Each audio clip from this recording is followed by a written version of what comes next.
దేశంలో భారీ ఉగ్రకుట్ర భగ్నం చేశారు. దేశ రాజధాని ఢిల్లీ సమీపంలో భారీగా పేలుడు పదార్థాలు స్వాధీనం చేసుకున్నారు. ఫరీదాబాద్లో 350 కిలోల పేలుడు పదార్థాలు 2 రైఫిళ్లు స్వాధీనం చేసుకున్నారు. భారీ ఉగ్రకుట్రను భగ్నం చేశారు. జమ్మూ కాశ్మీర్ డాక్టర్ అరెస్ట్ తర్వాత ఢిల్లీ సమీపంలో 350 కిలోల పేలుడు పదార్థాలు 2 రైఫిళ్లను పోలీసులు స్వాధీనం చేసుకున్నారు. 350 కిలోల పేలుడు పదార్థాలతో పాటు టైమర్లు కూడా దొరికాయని ఫరీదాబాద్ పోలీస్ కమిషనర్ తెలిపారు. అసాల్ట్ రైఫిల్స్ స్వాధీనం చేసుకున్నామని, కానీ అవి AK-47కి చెందినవి కాదన్నారు. శ్రీనగర్లో ఉగ్రవాద సంస్థ జైషే మహమ్మద్కు మద్దతుగా పోస్టర్లు వేసినందుకు ఉత్తరప్రదేశ్లోని షహరన్పూర్కు చెందిన కశ్మీరీ వైద్యుడిని పోలీసులు అరెస్ట్ చేసిన కొన్ని రోజుల తర్వాత హర్యానాలోని ఫరీదాబాద్లో భారీగా ఆయుధాలు స్వాధీనం చేసుకున్నారు.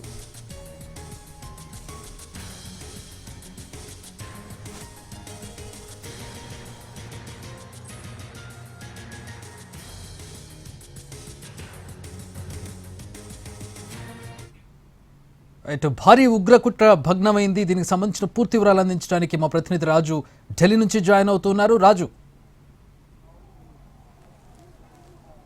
ఎస్ చక్రి, దేశంలో అది కూడా ప్రత్యేకంగా చూస్తే నేషనల్ క్యాపిటల్ ఢిల్లీనే టార్గెట్ చేసినట్టుగా తెలుస్తుంది. సో ఉగ్రవాదులు వేర్వేరు ప్రాంతాల్లో ఏ విధంగానైతే ఈ ఎక్స్ప్లోజివ్స్తో పాటు మరికొన్ని ప్లాన్స్ కూడా చేసినట్టుగా తెలుస్తుంది. దాంతో పూర్తి స్థాయి సమాచారంతో నిఘా వర్గాలు, దాంతోపాటు ఏ విధంగానైతే లోకల్ పోలీసులు అందరూ కలిసి ఈరోజు ఏ విధంగానైతే అంటే ఢిల్లీ ఎయిర్పోర్ట్కు అత్యంత దగ్గరగా ఉంటుంది ఫరీదాబాద్. సో అక్కడ ఉన్నటువంటి ఒక డాక్టర్ ఇంట్లో 350 కిలోల ఎక్స్ప్లోజివ్స్తో పాటు 2 రైఫిల్స్ను స్వాధీనం చేసుకున్నారు. సో దీనికంటే ముందు కూడా పలు చోట్ల దేశవ్యాప్తంగా కూడా ఇటువంటి తనిఖీలు జరుగుతూనే ఉన్నాయి. ఆయా ప్రాంతాల్లో కొంత ఈ లింక్స్ కూడా బయటకు వస్తున్నటువంటి పరిస్థితి కనిపిస్తుంది.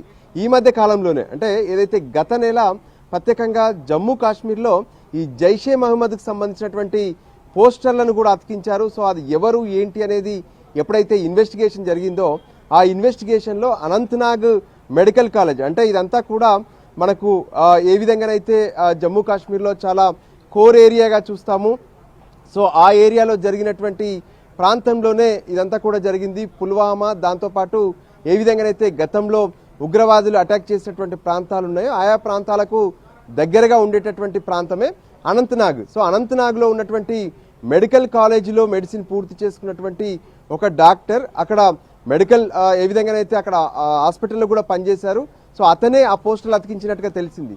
సో ఫైనల్గా సీసీ కెమెరాలు వీటన్నిటి ద్వారా పూర్తి సమాచారం తెలుసుకున్నటువంటి పోలీసులు అతన్ని అరెస్ట్ చేసి ఇన్వెస్టిగేషన్ ఎప్పుడైతే ప్రారంభించారో ఆ తర్వాత దేశంలో ఏ విధంగానైతే కుట్రలకు ప్లాన్ జరుగుతుంది, సో దానికి సంబంధించి ఏ ప్రాంతాల్లో ఎవరెవరు ఉన్నారటువంటి లింకులు కూడా తెలిపారు. సో ఇప్పుడు ఫరీదాబాద్లో ఉన్నటువంటి మరొక డాక్టర్ ఇంట్లో దొరికినటువంటి ఈ ఎవిడెన్స్లు, సో వీటన్నిటిని కూడా ఇప్పుడు అదుపులోకి తీసుకున్నటువంటి పోలీసులు ప్రత్యేకంగా ఇంతకీ దీని వెనక కుట్ర ఎక్కడెక్కడ ప్లాన్ చేస్తున్నారు, ఇంకా ఎవరు ఉన్నారనే దాని మీద కూడా ఫోకస్ పెట్టారు.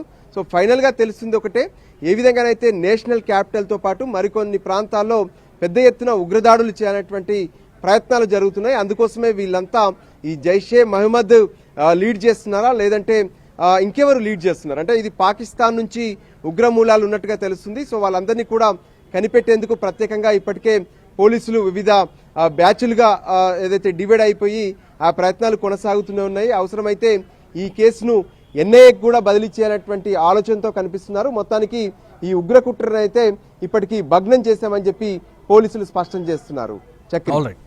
Thanks for the updates Raju.